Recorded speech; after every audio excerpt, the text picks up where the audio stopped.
hanya ada di negara Eropa, Amerika, ataupun Australia. Orang bebas berbicara. Jangan sampai di Indonesia kita mati di penjara.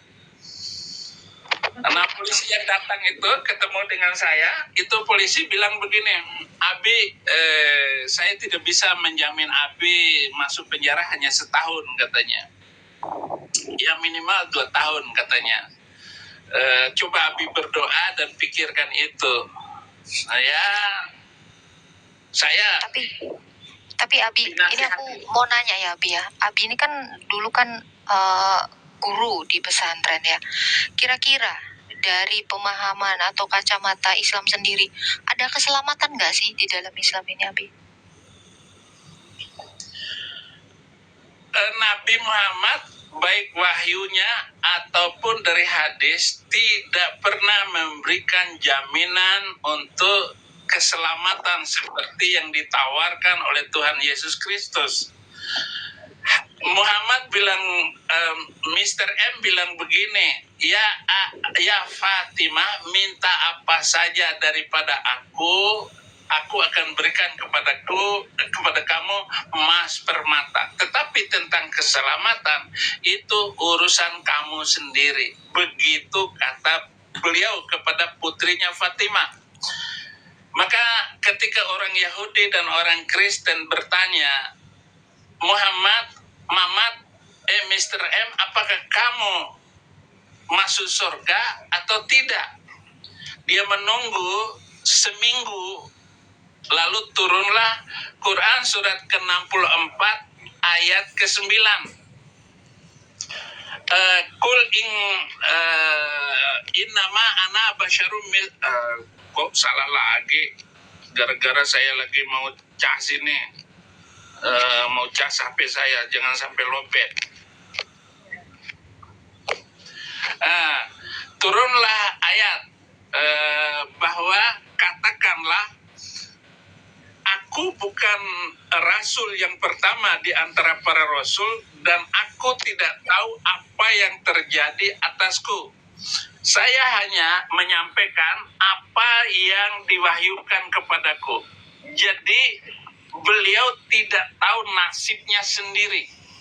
Nah, ketika berdiri, beliau ditanya oleh sahabatnya, ya Nabi, di mana bapakku?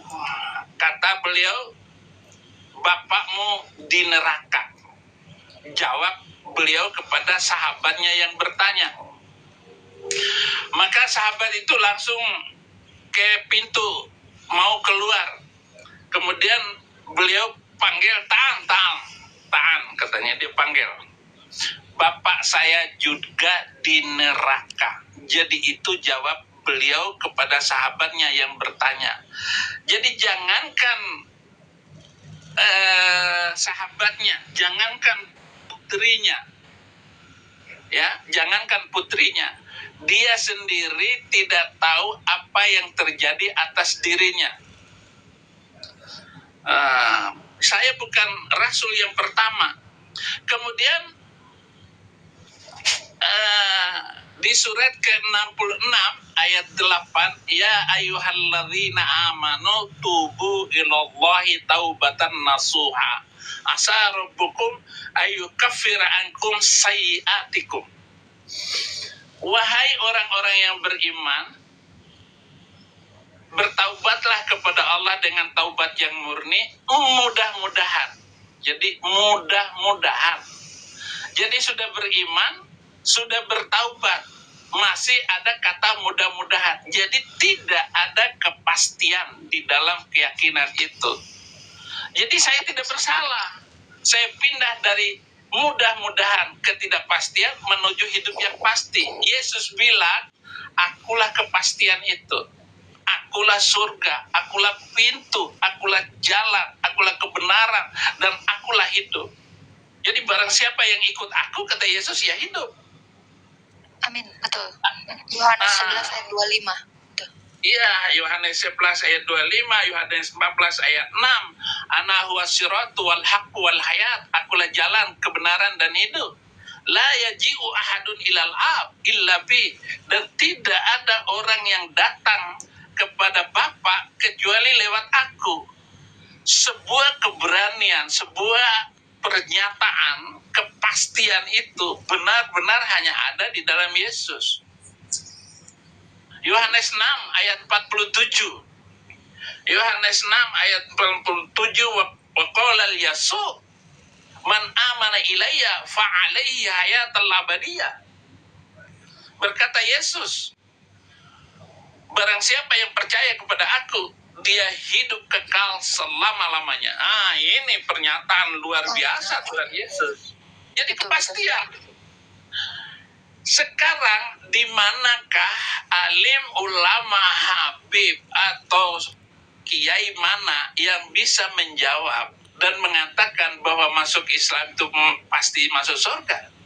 Kecuali mulut somat yang cerita begini begono, cerita halus yang dilakukan somat itu tidak bisa. Oke. Abi, ini kan mantan guru ya di pesantren. Ini ya, banyak sekali narasi di dalam kitab itu ya. Kitab RT 6 ya, Abi ya. Dikatakan gini, katakanlah dia yang awal dan yang akhir. Nah, dia di situ gimana menurut Abi itu? Itu merujuk kepada siapa gitu? Iya, kalau itu kan merujuk kepada Allah. Allahnya mereka SWT gitu. Wal awal wal akhir wal zahir wal batin.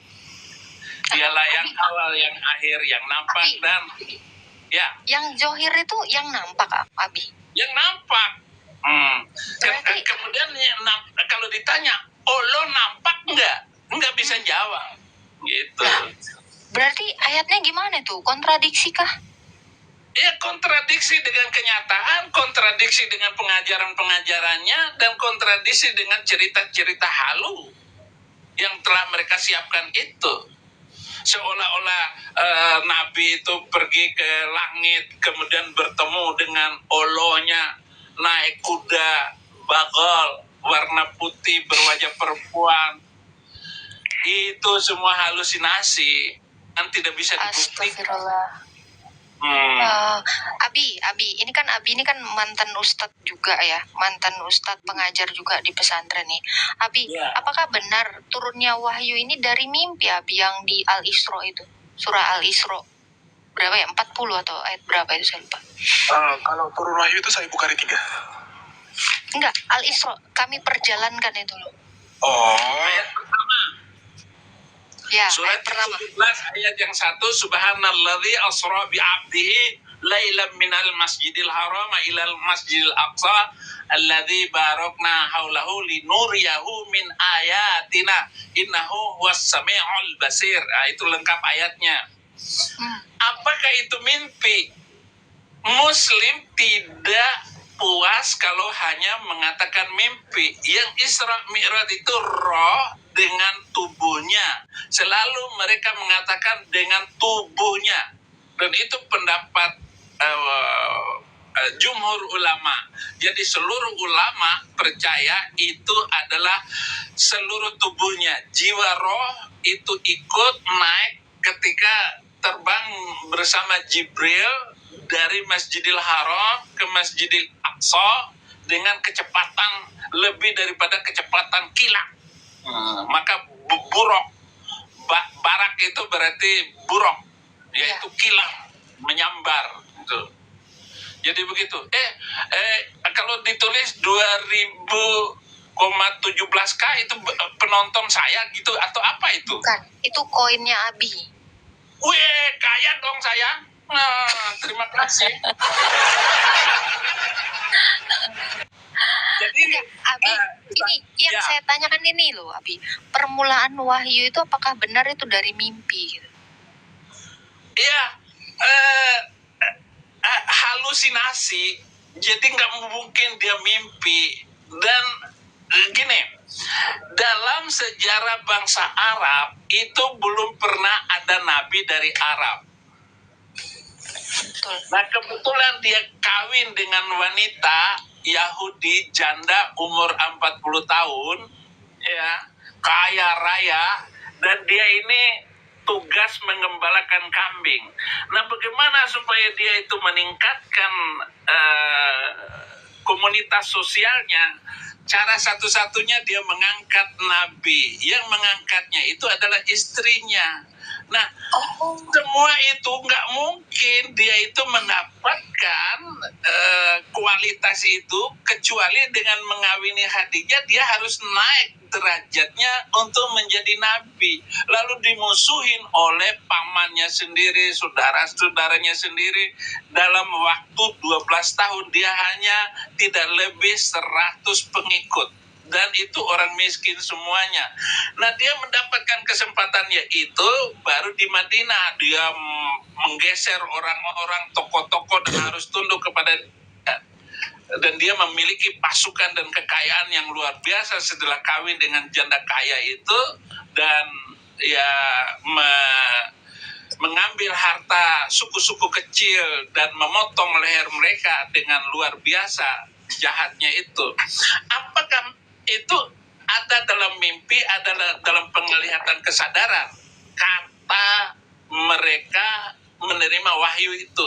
Kalau yang ditanyakan surat ke-17 ayat 1, apakah itu mimpi? Ya, jelas mimpi. Tetapi ada sejarah lain bahwa dia ada saudara sepupunya, Ummu Hani namanya. Ummu Hani ini janda.